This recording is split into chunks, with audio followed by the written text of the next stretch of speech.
దేవుని కృపా వాక్యం వింటున్న మీ అందరికీ ప్రభు పేరట వందనాలు. పరిశుద్ధ బైబిల్లో నుండి ఇర్మియా 33వ అధ్యాయము 3వ వచనాన్ని మనం జ్ఞాపకం చేసుకుందాం. అక్కడ 4 సంగతులు ఉన్నాయి.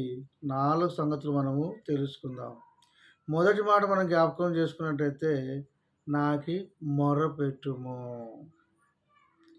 దేవుడు ఇక్కడ అంటున్నాడు, నాకి మొరపెట్టుము.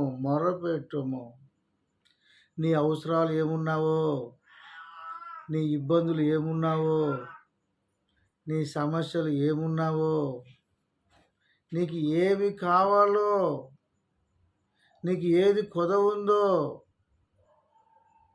ఏదైనా కావచ్చు, నువ్వు నాకు మొరపెట్టుమంటున్నాడు దేవుడు. మొరపెట్టాలి, దేవుని అడగాలి, దేవునికి నువ్వు ఒక లెటర్ రాయాలి, దేవునికి ప్రార్థన పూర్వకంగా నీ విన్నపములను దేవునికి తెలియజేయాలి. తెలియజేయకపోతే మాత్రము నీకు ప్రత్యుత్తరము దేవుడు ఇవ్వడు. ఒక బియ్యం కార్డు కావాలంటే మనము ఒక అప్లికేషన్ పెట్టుకోవాలి.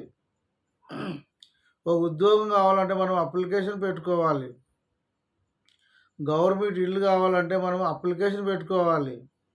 అప్లికేషనే పెట్టుకోకుండా నాకు ఇల్లు రాలేదు, నాకు ఉద్యోగం రాలేదు, నాకు రేషన్ కార్డు రాలేదు అంటే గవర్నమెంట్ వాళ్ళు ఏమీ చేయలేరు. మీరు అప్లికేషన్ పెట్టుకోలేదు, మీ పేరు మా దగ్గర నమోదు కాలేదు, అందుకే అడిగే అర్హత మీకు లేదు అంటారు వాళ్ళు. కాబట్టి దేవుడు అంటున్నాడు, నాకు మొరపెట్టుమంటున్నాడు. మన భారం, మన సమస్యలు, మన ఇబ్బందులు ఏ ఉన్నా సరే మన తండ్రి అయిన దేవునికి మనం ఏం చేయాలంటే మొరపెట్టాలి. మన పిల్లలకు ఏం అవసరం ఉన్నావో అవన్నీ కూడా మనకి ఒక్కసారి కాక 2-3 సార్లు చెప్తారు. నాకు ఇది అవసరం ఉంది, అగో స్కూల్కి పోతున్నాను, నాకు నోట్సులు కావాలి, బ్యాగులు కావాలి, అగో నాకు ఫలాంటి అవసరం ఉందని చెప్పేసి మన పిల్లలు మనకు మొర పెడతారు, మనల్ని అడుగుతారు. మనం ఏం చేస్తాము? అవి అందిస్తాము, వాళ్ళ అవసరాలు తీరుస్తాము. మన పిల్లలకు మనం ఎలాగ అవసరాలైతే తీరుస్తామో అలాగనే మన తండ్రి అయిన దేవునికి మనం ఏం చేయాలంటే మొరపెట్టాలి, దేవుని అడగాలి.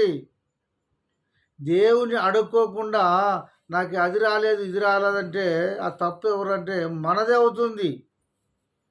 కాబట్టి ఇక నుంచి నాకు మొరపెట్టుము అంటున్నాడు దేవుడు.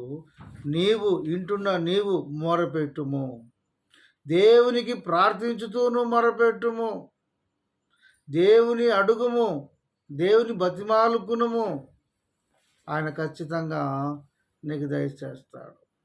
అక్కడ కింద మరొక మాట మనం జ్ఞాపకం చేసుకున్నట్టయితే, నేను ఉత్తరము ఇచ్చదును మీకు అంటున్నాడు ఆయన. నాకు మొరపెట్టుము, నేను నీకు ఉత్తరం ఇస్తాను. ప్రత్యుత్తరమైన అనుగ్రహిస్తాడు మనకి. నువ్వు దేని విషయంలో నువ్వు అడిగావో దానికి బదులుగా దేవుడు ఏం చేస్తాడంటే నీకు ప్రత్యుత్తరం ఇస్తాడు.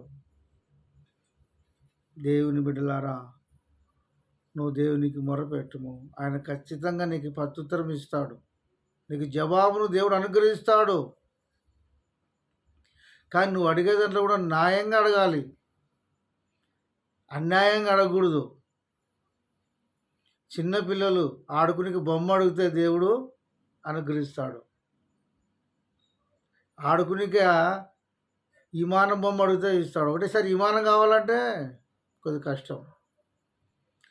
చిన్నపిల్లలు ఆడుకునిక కారు బొమ్మ కావాలంటే ఇస్తాడు, కారు తోలుతానంటే ఇవ్వడు.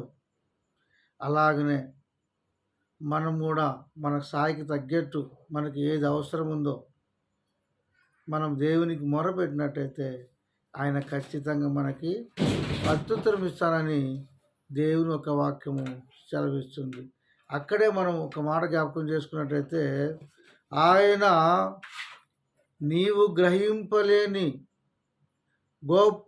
సంగతులను నీకు తెలియజేస్తాడు. నువ్వు గ్రహింపలేదు, ఎప్పుడు గ్రహింపలేదు. ఇది నాకు వస్తుందా అని నువ్వు ప్రార్థన చేసి మర్చిపోయి ఉంటావు. కానీ దేవుడు మాత్రము తగిన సమయమందు నీ ఖచ్చితంగా ప్రత్యుత్తరము దేవుడు నీకు అనుగ్రహిస్తాడు. నీవు గ్రహింపలేని గొప్ప సంగతులను దేవుడు నీకు తెలియజేస్తాడు. ప్రత్యుత్తరం నీకు అనుగ్రహిస్తాడు. అక్కడే 4వ మాట మనం జ్ఞాపకం చేసుకున్నట్టయితే దేవుడు మరొక మాట అంటాడు, గూఢమైన సంగతులు నీవు తెలుసుకుందువు. గూఢమైన సంగతులు తెలుసుకుందువు.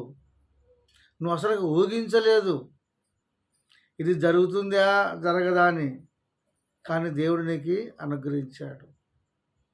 నువ్వు ఎప్పుడో మొరపెట్టావు దేవునికి, మర్చిపోయినావు, అది వస్తుందో లేదో అని అనుకున్నావు.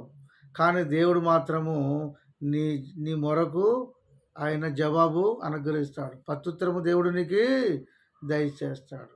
కాబట్టి 4 మాటలు నువ్వు జ్ఞాపకం చేసుకో. మొదటి మాట, నాకు మొరపెట్టుము. రెండవది, నేను నీకు ప్రత్యుత్తరము ఇచ్చుతును. నీవు గ్రహింపలేని గొప్ప సంగతులను నీకు తెలియజేతును. గూఢమైన సంగతులను నీవు తెలుసుకుందువు. ఈ 4 మాటలు దేవుడు దీవించును గాక.